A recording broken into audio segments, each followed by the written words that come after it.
Қоғамда сыбайлас жемқорлыққа қарсы мәдениетті қалыптастыру басты міндет. Осы орайда қолға алынған марафон жергілікті атқарушы органдардың қолдауымен өтуде. Жарысқа қатысқан аудандардың арасындағы ең үздіктері жыл соңында марапатқа ие болады. Қазіргі таңда марафон Шардара, Мақтаарал аудандарында өтіп, эстафетаны Сарыағаштықтар жалғастыруда. Адал жол, честный путь біздің өңірде алатын болсақ алғаш рет өткізілуде. Бұл жердегі былай алғанда бір көрсеткіші ол арнайы бір кітап, альбом деп жасалынған. Шығарыңдаршы мінекей. Осыны альбомды шығартып, мінекей біз бұл альбомды эстафета ретінде ішіне жасаған жұмыстарымызды сурет ретінде, фото ретінде ішіне қондырып, енгізіп, ары қарай мысалға Шымкенттен Шардараға кетті.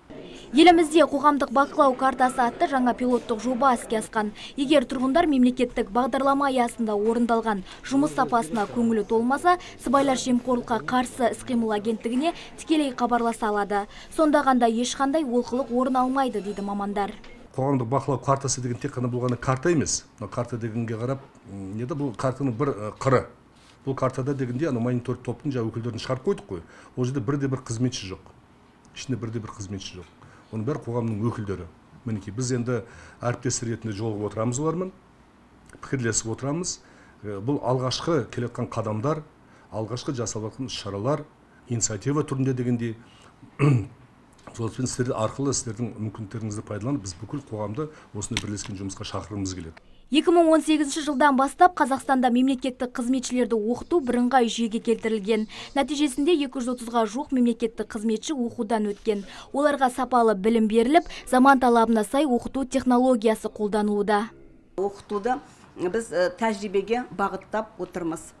Енді әрине, мынау бізге оқуға келген кезде біз оны бұрынғыдай дәстүрлі түрде лектормен білімгердің арасындағы тек қана білім алмасумен өткізсек те болады. Дегенмен қазіргі 21 ғасырдың заман талабы біз мынау жан-жағымызға қарап ерекше етіп өткізуге, дәрістерді өткізуге тырысып жатырмыз. Ағымдағы жылдың мамыр айынан бастап мемлекеттік қызметке кіру үшін азаматтарға арналған сынақ тестілеу басталды. Емтиханның тәртібі туралы толық ақпаратты www.hrm.gov.kz сайтынан немесе 705626 номері арқылы білуге болады. Динара Сәрсенбаева, Антон Семенов, ТВК телеарнасының жаңалықтар қызметі.